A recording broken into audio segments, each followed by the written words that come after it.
So one of the tools that we have developed over the years in order to help producers meet their nutritional requirements, it's something that we call the UF Hay Balancer. And what the UF Hay Balancer is, it's really a very simple tool. It is, I call it sometimes, just a glorified Excel spreadsheet that has a few macros embedded in it. And what it does really is intended to be a tool to assist producers to meet their nutritional requirements, particularly when the main or the base of the forage that is provided to those cows is hay.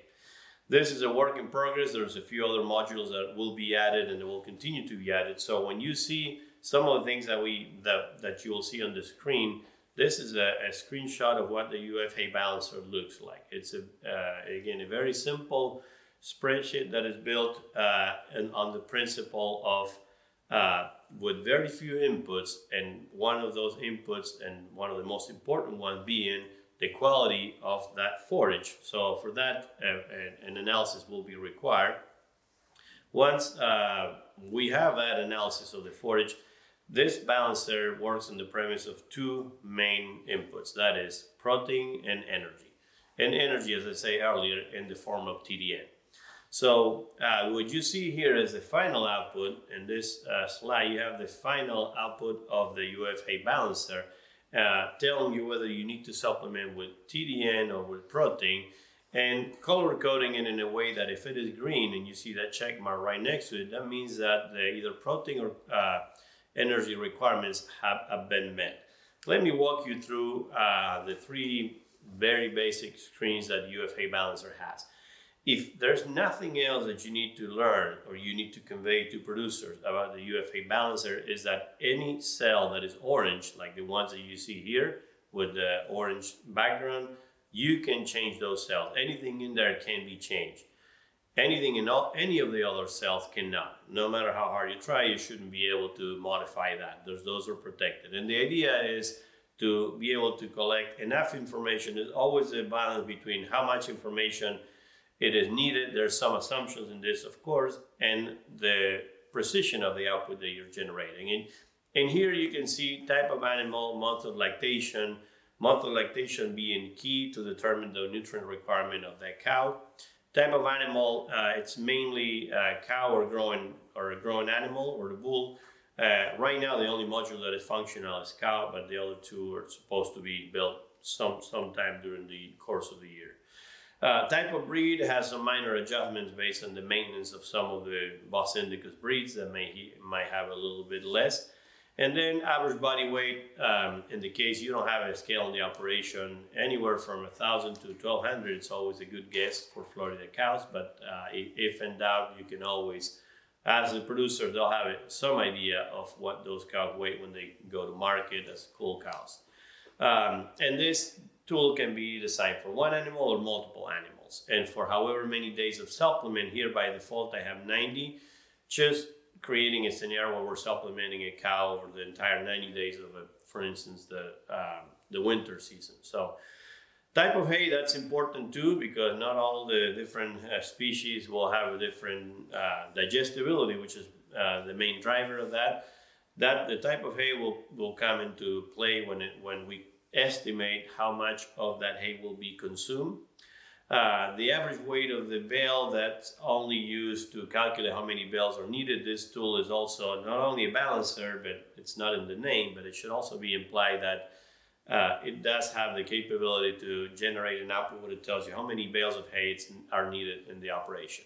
And the two more important outputs I need to point out on this screen are TDN and crude protein. Those two are coming from a hay analysis. If nothing else, the other very important thing to get out of this is to analyze hay, or encourage producers to analyze hay, because there is no way to balance a ration without at least a starting point. And if nothing else, you can always have an educated guess. But the reality, even within IFAS, we have opportunities to provide very cost-efficient analysis of hay for the basic inputs, protein and energy.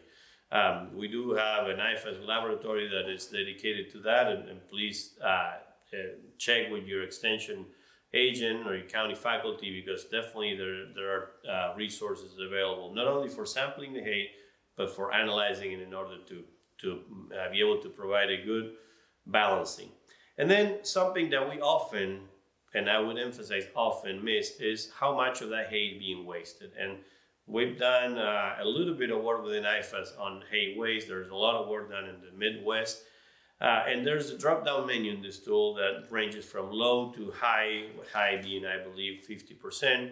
And that is directly related with how is that hay being fed in the pasture, whether it's just unrolled in the pasture, be in the worst case scenario, or fed on any of the bale feeder, whether it's a conical or just a typical ring, or just a trailer. So all those options will give you different percentage of waste, and those are included in here.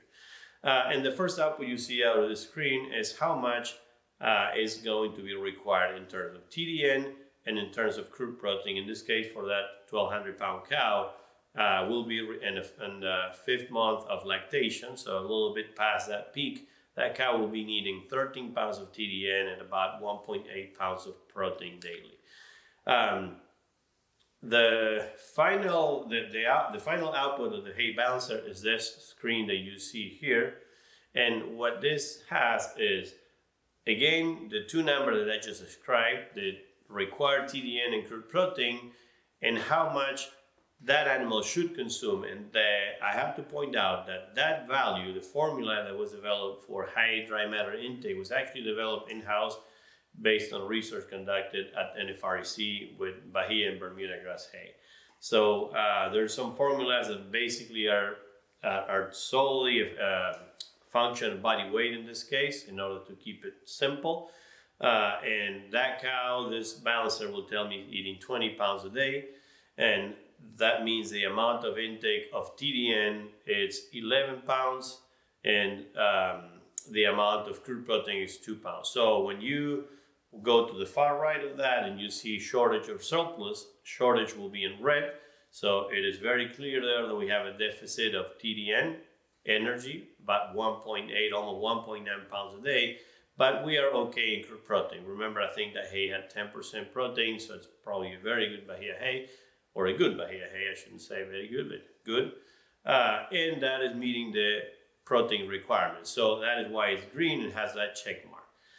Energy is in red, is in deficit, so we do need to balance that, and that's where the balancer comes in play. Those two buttons on the right that you see a little bit elevated, those are macros. You can click on any of those and you can toggle between the 3 screens of this balancer. It's a very, very basic Excel tool, but it'll take you to the different parts of that. And when we need to balance, what we will do, we'll go to the feed library, which is what I have in this next slide. And it is a pre-loaded library with the most common feeds that I've used, but you can very easily customize it to your operation or your producer's operation. In here you have the feed name, dry matter, TDN, and crude protein coming from an analysis of that. Again, if in doubt, feel free to contact your extension agents that can help you, especially if you have a new feed. And then more importantly, the cost in dollars per ton as is. That's very important because all those numbers will be used to calculate at the end of the day what is that cost of supplementing or balancing hay per day. So the very last screen that you will see on the hay balancer will be this one, where basically you can play. Remember again, orange means you can change that number whichever way you want. So the amount there that you see 0 for corn gluten feed pellets and 3 for soy hulls, those are pounds. Everything is on the top. You can see pounds per cow per day to feed on an as-fed basis, and whichever, for most feeds that are dry, they're not a problem. If we get into wetter feeds, that may be a challenge. You really need to know your dry matter. And one of the main outputs of this that I like, and I think producers find it useful, is number of days that you supplement. You see it on the far right, but actually we don't get to see it in this screenshot. It will be in the bottom part of it. It will be the total cost of that, the daily cost of balancing that diet. And you will have two more outputs, which is the total amount of bales that you will need to carry that cow or cows through the entire season, and how much is costing per cow per day, whether you include or not hay, the hay that you're feeding. And it's very important because one of the most common mistakes in supplementation is to believe that the hay that is produced or purchased, it's free. If it's purchased, it's a no-brainer, right? But many times we forget to put an opportunity cost to that hay that is produced on the farm, and that needs to be taken into account when we balance diets and when we calculate the cost of balancing a diet on a daily basis.